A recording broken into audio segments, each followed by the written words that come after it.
먼저 한동훈 국감과 허재은 기자 압수수색 관련된 보도들이 계속해서 나오고 있습니다. 어제 뉴탐사 하기 전에 저희가 어제 말씀드린 거 있잖아요. 절에다가 파킹했다 그 보도 관련해가지고 공인사. 이상한 보살님 있잖아요. 막 되게 보도 못하게 하고 예의가 없다느니 막 이런 거. 사무장이래잖아 그 전에. 몰라 아무튼 그 사람이 문자를 보내왔대요. 그때는 보도도 못하게 하고 자기가 스님한테 알려주지도 않을 것처럼 얘기하더니 정정 보도돼야 할 부분은 내 부분이다 라면서 사찰 토지를 스님 개인 소유인 것처럼 표현한 것. 맞잖아. 등기가 그렇게 돼 있는데. 그게 절 소유랍니다. 그게 절 소유지만 절의 대표가 주지니까 마찬가지인 거 아니야? 그 절이 지분으로 나눠져 있는 그런 절이 아니잖아요. 특권층 파킹장처럼 표현한 것. 맞잖아. 아니 반론을 하신 거예요? 아이고 우리도 반론을 해야지. 즉각적으로 바로 우리한테 온 건 아니니까. 그러면 그 절을 사들인 데 있어서의 재산 형성과 취득 과정에 대한 증명을 해야지. 그리고 토지 매입 시 스님과 최은순 씨가 결탁한 듯 표현하여 명예훼손한 부분. 이건 우리 방송 본 거 아닌가?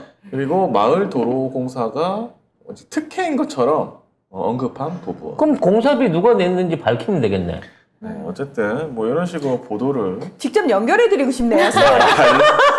반론해서 왔다. 중요한 건 이거를 스님이 내놓거나 공식적인 입장이 아닌 그 밑에서 업무를 총괄한다고 하는 보살님이 이걸 냈다는 거예요. 네. 그 얘기는 뭐냐? 스님은 바지고 보살님이 실제적으로 은순이한테 월급 받으면서 재산 관리하는 사람이다 라고 얘기가 나온 거죠. 요거는 이제 한동훈 땅 주고 받았을 때 호주 목사님이랑 똑같은 지위에 계신 사람인 거예요. 네, 이건 송 작가를 맡고 계신 세우만의 개인 의견임을 밝혀드리고요. 그래서 문제가 되면 이분만 잡아가시기 네네. 바랍니다. 그래서 그분하고 앞으로 이제 진지한 통화나 인터뷰를 할 일이 생길 겁니다. 근데 막상 앉혀놓고 얘기하잖아요.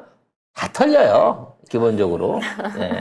어쨌든 그런 내용을 반론을 보내왔다 이런 말씀드립니다. 네, 저는 정말 세우가 직접 인터뷰를 좀 하러 가셨으면 좋겠다. 아니, 만나만 주시면. 그러니까요. 네, 제가 명심보감 읊어드리면서. 명심보감을 왜? 천수경을 읊어드려야 되나? 아무튼, 네. 어떻게든 꼬셔드릴 수 있으니까. 저분 네. 귀에서 피가 나겠네요. 똑바로 대답할 때까지 귀에 피나도록, 네, 얘기를 해줄 수 있죠. 어제 탐사 내용은 허재은 기자 관련해가지고 그때 갑자기 압수수색 들어왔잖아요. 네. 그러면서 사실 보도가 났다고 했습니다. 그때 조선일보, 중앙일보가 허재은 기자 관련해가지고 어떤 혐의로 무슨 압수수색 하고 있는지 단독으로 나왔다. 네, 여러분들이 이제 이해를 잘 못하실까봐 또 간단하게 우리가 또 다이제스트를 해드려야죠. 일단 중요한 건 김만배가 부산저축은행 사건에서 대출 브로커 역할을 했던 그 당사자한테 피의자한테 이제 변호사를 붙여줘요. 조우형. 네, 조우영 씨한테 변호사를 붙여줬는데 그 변호사가 박영수였단 말이에요. 그래서 박영수가 변호사를 맡아가지고 조우영 씨한테 얘기를 할 때 들어가서 차나 한 잔 마시고 나오면 돼 라고 얘기를 한 거고 실제로 이 양반이 가서 차나 한 잔 먹고 나오고 무혐의 처리가 됐어. 이 시기 때는 이건 팩트예요. 그러니까 10억 이상의 돈을 받아서 챙겼고 몇백억대 돈을 어떻게 친인척 통해가지고 이렇게 유용했다라는 혐의를 받고 있었던 사람이고 나중에는 이제 그걸로 해서 실제 구속이 되기도 했었는데 요때는 박영수의 입김대로하고 풀려났단 말이야. 그래서 이제 이 과정 중에 조우영이 실제적으로 역할을 한 주범 중에 하나였는데 이걸 풀어줬던 사람은 결국 윤석열이기 때문에 윤석열이 이와 관련한 연결고리가 있다라는 게 오래전부터 있었던 부산저축은행의 팩트입니다. 그러면 허재은 기자가 이걸 처음 보도한 게 아니에요. 그냥 다른 사람들부터 시작해서 저희도 1년 전부터 부산저축은행하고 연결고리가 대장동으로 이어져 왔다는 얘기를 꾸준하게 해왔고 웬만한 매체들은 다 알고 있는 사실입니다. 뉴스타파도 했고. 네, 뉴스타파 하게 되면 이제 뉴스타파가 가장 먼저 이 부분에 대한 첫 번째 언론이라고 할 수 있는 거죠. 근데 이 허재현 기자는 뭐가 특이한 거냐면 그 후에 추가 제보자의 제보를 받았어요. 누군지는 아직 정확하게 밝히지 않고 있습니다만 상당히 어떤 그 사회적 지위가 있는 분이고 우리가 알만한 사람이고 허위 제보를 할 가능성이 없는 사람을 통해 가지고 일종의 녹취록이라고 하는 부분을 확보를 했다는 거죠. 그래서 그 녹취록 중에 들어있는 얘기 안에 그 당시에 이러한 관여가 있었다라고 말하는 사람들이 있어요. 그러니까 쉽게 말해서 윤석열이 그런 걸 했고 뭐 그런 류의 어떤 협조 관계가 있었다라고 증언해주는 뉘앙스가 있는 녹취록을 확보를 했는데 그 안에서 그 녹취록 안에 등장하는 인물이 최재경이냐 아니냐를 놓고 이게 이제 조작의 일종의 단초가 된 겁니다. 이게 팩트는 그대로 다 있어. 다 인정해. 하지만 허재현 기자의 잘못은 뭐냐면 그 안에 있는 그 안에서 증언을 하는 사람의 목소리를 또는 목소리는 모르죠. 녹취록이니까. 최로 등장하는 최모 씨라고 등장하는 그 녹취록에 있는 내용을 외부로 전달해서 보도를 하는 과정에 이게 최현이라고 하는 민주당 보좌관인데 이거를 최재경이라고 해갖고 보도를 냈다는 거예요. 그러니까 그게 검찰의 검찰 주장인 거죠. 검찰의 내피셜. 검찰의 내피셜은 뭐냐면 원래 여기 최재경은 없었는데 심지어 최현이라는 거를 알고 있었는데 일부러 이 사건을 조금 권력형 비리로 보이기 위해서 실제 그 당시에 이름이 있었던 또 검찰 관계자의 고위 관계자였던 최재경이라는 인물, 윤석열의 상사였던 최재경이라고 하는 인물이 한 것처럼 억지로 조작을 했다라고 주장을 하는 거죠. 허재현 기자가. 근데 중요한 건 녹취록 안에 있는 최 씨의 말이 실제로 팩트라는 거예요. 그러니까 이 사람이 최현인지 최재경인지 중요한 게 아니라 이 녹취록에 있는 발언으로 지켜봤을 때 분명히 윤석열과 그 일당들이 박영수를 비롯한 일당들이 조우영을 봐주고 부산저축은행에 깊숙하게 연관돼 있던 충분한 정황이 보인다는 건데 이거 사람 이름 바꿨다고 해갖고 이걸 허위 조작 기사고 마치 대선 공작이다라고 몰고 가고 있는 거죠.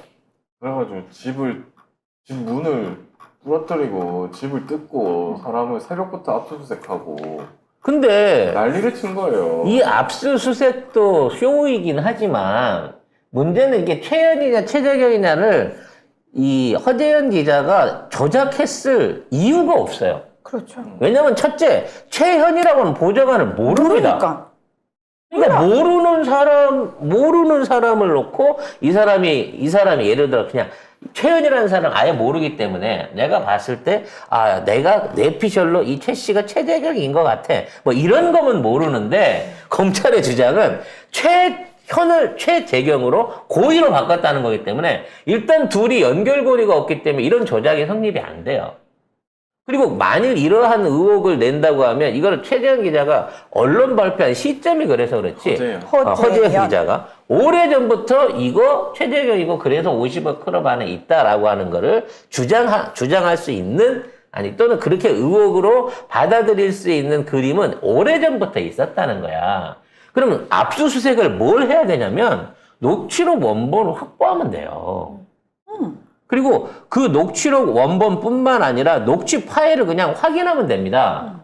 그리고 이것은 그 녹취를 작성했던 녹취 공증소에 남아 있습니다. 녹취 전문가인 제가 설명을 드리자면 저기 궁금한데 왜 녹취 전문가이시죠? 제가 요즘 소송을 하지 않습니까? 그래서 사람들 잠깐 때문에 거의 교민데 내가 그거 수사를 해봐서 하는데 그래서 그러면서, 제가 최근 들어 녹취를 너무 많이 떴어요. 녹취록을 너무 많이 작성을 했어요. 네. 그래서 제가 전문가인 건데 일단 이렇게 되는 거야. 경 맞네. 네, 종이네. 네. 녹취 파일을 떠갖고 내가 받아 쓰는 거는 네. 녹취록이 안 돼요. 전문적으로 이거를 대리해 줄 수 있는 녹취 전문 법무사한테 이걸 맡겨야 돼. 그러면 이걸 맡길 때 어떻게 되냐면 단순하게 이거 파일 맡기고 해주세요가 아니라 자, 이 녹취를 했던 사람 그리고 그 당시에 대화를 나눴던 사람 그리고 그 대화에 참석했던 사람 그리고 시간 이 모든 것들을 육가 원칙에 의해서 적게 돼 있어요. 그러니까 이 녹음 파일이 어떻게 해서 누구하고 녹음을 했으면 이 녹음 파일을 하는 중에 예를 들어 말은 등장을 안 하지만 혹시 듣고 있었던 사람 그 자리에 참석했던 사람이 있냐 없냐까지 이 따져가지고 그 안에 같이 다 명시를 하게 돼 있습니다. 그렇기 때문에 이 녹취록이 작성됐다는 거는 자기 목소리가 들어갔던 사람뿐만 아니라 같이 듣고 있던 사람이 증인으로 같이 들어가 있던 거예요. 그러니까 저는 식당에서 녹취를 하는 바람에 네. 식당 아줌마까지 나중에 가서 물어봐갖고 확인해갖고 그 녹취록에 넣었어요. 그래야 공증을 해갖고 녹취록으로 이걸 빼준다는 거고 와. 그래야 이게 기록으로서 가치가 있는 거야. 그리고 이걸 나만 갖고 있는 게 아니라 그 공증을 해줬던 데서도 이 원본을 보관을 하고 있어요. 파일은 돌려주지만 이렇게 해서 녹취록을 작성했다는 걸 보관을 해준단 말이에요. 그래서 이게 조작될 가능성은 없는 거예요. 임의로 기자나 그걸 받아갔던 사람이 녹취록을 조작할 수가 없는 구조야. 그래서 이러한 녹취에 대한 원본을 털기 위해서는 허재현 기자 집에 아무리 가봐야 없지. 그건 공중사무소에 있단 말이야. 그럼 이 녹취가 어디서 작성됐냐라는 걸 확인해갖고 그거를 확인하면 돼요. 근데 이 엉뚱한 쇼를 하고 있는 거야, 따져놓고 보면. 어쨌든 허재현 기자가 그 기사가 나가가지고 그걸 나중에 확인하고 이거 누구한테 흘렸나? 나도 영장 이제 봤는데 이거 왜 언론에 벌써 흘렸냐라고 엄청나게 항의를 했거든요. 그러니까 이제 검사들이 그때 좀 쫄았다고 합니다. 그래서 청소도 하고 같이 막 뒤집을 때는 막 네. 점령군처럼 들어가고 뒤집다가 네. 진짜 점령군처럼. 그래놓고 이거 왜 벌써 나갔어요? 어떻게 된 거예요? 나는 영장 인제 받는데? 라고 하니까 미안합니다 그러고 저 가증스럽게 양복 입고 쓰레기 주워주면서 청소를 했다는 거 아니에요 저기서. 열심히 살죠. 그렇습니다. 아니 그걸 열심히 산다고 표현하지 마요. 비굴하게 사는 거지 비굴하게 비굴하게. 비굴하고 찌질한 거지. 검사면 국민을 위해서, 국민을 위한 일에 봉사를 해야지, 일을 해야지. 국민으로부터 세금 받으면서 권력에 아첨하고 권력을 위해서 일하는 게 뭐가 열심히 사는 거야? 근데 그때 뭐가 있었냐? 이거 타임라인으로 보면은 압수수색을 하고 그 다음에 한동훈이 나오는 법무부 국회 국정감사가 시작이 됩니다. 네. 그리고 박주민 의원이 첫 질문을 하게 되는데 그 뒤에 바로 이 압수수색 보도가 나가게 되는 겁니다. 그리고 이게 선거일이기도 했어요. 선거일이죠. 네. 그리고 그래가지고 보면은 허재현 기자가 더 많아. 그래서 법무부 국정감사보다 기사가 압수수색이 더 많아. 그러니까 허 기자 집 앞에 난 기자들이 그렇게 많이 왔길래 처음에는 웬일이야 의리 좀 있나 이랬는데 그게 아니었어. ITN 채널A, 어. TV조선 다 왔더라고. 그게 아니었어 결국은. 그냥 쇼하는 미리 오더를 받고 대기하고 있다 그냥 시간 돼서 온 거였어. 근데 논점이 녹취록이면 녹취록이 이 안에 있을 이유가 없잖아요 기본적으로. 알고 치는 짜고 치는 그러니까 모습이지. 결국 와갖고 집안을 다 뒤집어 푼 다음에 노트북하고 휴대전화만 갖고 갔어요. 통장도 뭐 가져갔다고. 아니, 그거 뭐, 아니에요? 아니, 통장을 갖고 가봐야 통장 안에 돈 거래한 거는 지들이 처음에 뭐 돈 받고 했다라는 거 뉘앙스로 뿌렸다가 나중에 완전히 그것도 기사를 빼버렸어요. 근데 너무 돈 문제는. 통장에 그게 있나? 응? 계좌를 해야 되는 거 아니야? 아니. 통장에 그게 아니 찍혀 있어? 아니 이게 통장 안에 찍혀 있는데 이런 거지. 자 뇌물, 이렇게 조작 뇌물. 수수료. 그러니까, 보도 조작 수수료 해갖고 딱 들어오는 거에 거기에 허재현 기자가 누구누구한테 수령 이렇게 빨간 글씨로. 나 옛날에 그거 많이 했거든. 통장에다가 돈 들어오면 거의 메모 이렇게 써가지고 장보하기 귀찮으니까 그렇게 하는 것처럼 그렇게 하는 거를 보고 싶었나 보지. 어? 아무튼 그 선거 날이기도 했고 자기 국정감사에서 한동훈이 그 처맞는 과정 그러니까 이재명 대표 관련해 가지고 뭐 쪽팔렸잖아요. 사실 그 전에는 막 체포될 것처럼 뭐 엄청 당당히 얘기하다가 안 됐잖아. 두 번이나 안 됐잖아. 그거를 다 무마하려고 그런 거 아닌가 그런 생각이 들고 결국 이러한 사안을 일으켰으면 자 실제 녹취록의 존재를 공증소에서 확인해가지고 조작 여부 빨리 확인해야 되고요. 그 다음에 이 녹취 파일을 제보했던 사람의 신원에 대해서 조사 들어가야 됩니다. 그래 놓고 나서 이게 조작인이 아닌지를 해결을 해놓고 그 다음에 그 다음 단계로 가는 게 맞잖아. 그냥 조작이 있었어야 이게 불법 행위가 있었다는 얘기고 그걸 다음 단계로 가는 게 맞으니까. 딱 요렇게만 해놓은 상태에서 얘네들은 민주당 지도부가 여기에 적극적으로 참여했으면 이재명도 알고 있었을 가능성이 있다라는 걸로 해갖고 이거를 대선 조작 사건으로 해갖고 키우고 싶은 거예요. 근데 너무 허접하잖아. 보궐선거 날에 그날에 그렇게 치면 동아일보가 그분 녹취록 있잖아요. 했던 거 이거 그분이다. 이거는 이재명인 것처럼 동아일보가 했거든요. 그럼 이거 대선에 영향을 주려고 한 거 아니야? 근데 심지어 윤석열이 이거 받아가지고 내부자들 모두 그분은 이재명을 가리키고 있다. 이거 같이 압수수색 다 해야 돼. 동아일보 다 압수수색하고 윤석열도 같이 압수수색해야 돼. 이렇게 치면 그리고 이건 대선이에요. 그거는 그리고 만일 이거를 대선을 목적으로 해갖고 이거를 키운다고 하면 솔직히 몇몇 명씩 실시간 듣고 조회수 조회수 100만 이상 나오는 이런 데 가갖고 해야지. 아, 나는 이게 허 기자를 두 번 죽이는 일 같아, 진짜. 그렇게까지 검찰 가지 맙시다. 앞나라고 못됐어. 그거 가지 맙시다. 아니 이거를 진짜 민주당까지 참여하는 상태에서 대선 공작으로 쓰려고 했으면 조중동에 못 올리니까 민족정론지 충청일보라든지 MBC에 가거나 MBC를 가든지 PD수첩을 가든지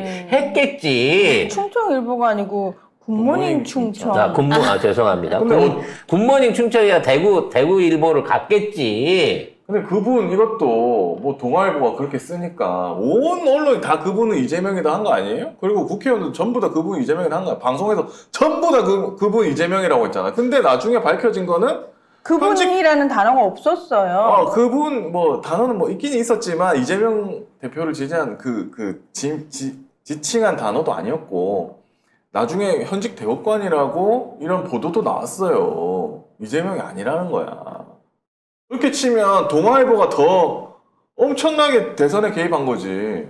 윤석열 같이 춤춘 거고. 그래서 얘네들이 이제 얼마나 궁짜가 끼면 이렇게까지 가겠어요. 제가 이 유튜브나 방송계를 통해서 최초로 이제 다음 거, 법카가 살아서 돌아온다라고 얘기를 하고 딱 일주일 만에 지금 법카로 다시 시작을 했잖아요. 그러니까 얘네들은 너무 빤히 속이 보이는 상황에서 어떤 결과나 어떤 명분이나 제대로 된 진실을 파헤치는 게 아니라 이렇게 와그락을 떠들어 놓고 그냥 나중에 모른 척 하는 거예요. 조작이 일상이야.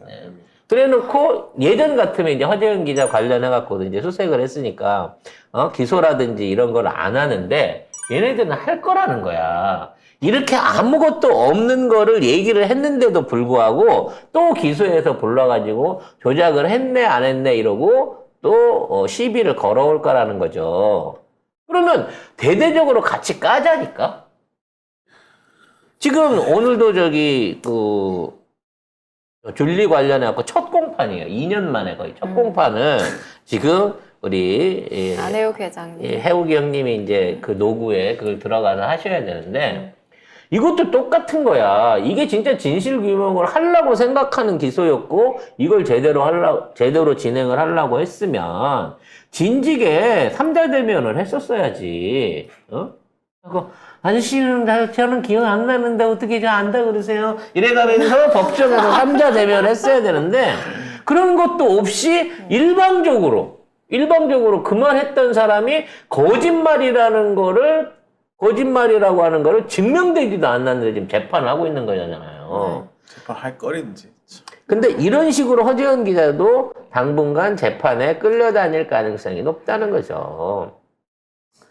안타깝습니다. 이런 말도 안 되는 억지가 정치인이 아닌 기자나 이제 앞으로 일반인한테도 똑같은 방식대로 허용이 된다는 거예요. 정치 이슈가 아니더라도요. 검사랑 좀 친하다든지 이런 지 나름대로 백이 있는 것들은 이제 매사에 법으로 해결하자고 소송하자고 덤벼들 거예요.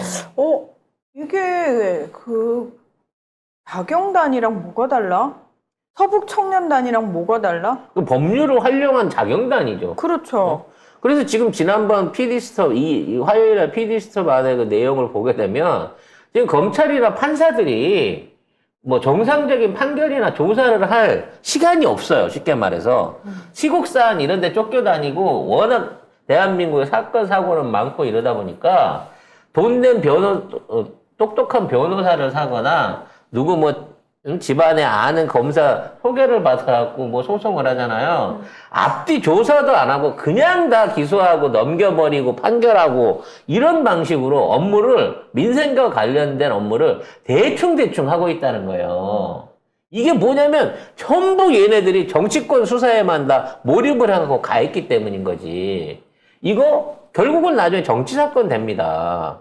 그리고 계속 해갖고 사람들 피곤할 때까지 이 얘기 귀에 피날 때까지 이러고 계속해서 이걸 물고 늘어지면서 일종의 도덕성의 상처를 주기 위한 온갖 짓거리들을 다 할 거라는 거죠. 그래서 허재현 기자는 그 무리한 압수수색했던 검찰 수사팀과 조선일보 기자 등을 피의사실 유포 및 지방 재보궐선거 개입 혐의로 고소고발할 예정이고, 그분 녹취록을 보도했던 기자, 동아일보 기자, 그리고 윤석열을 허위사실 유포 혐의 등으로 고발할 거라고 얘기를 했습니다.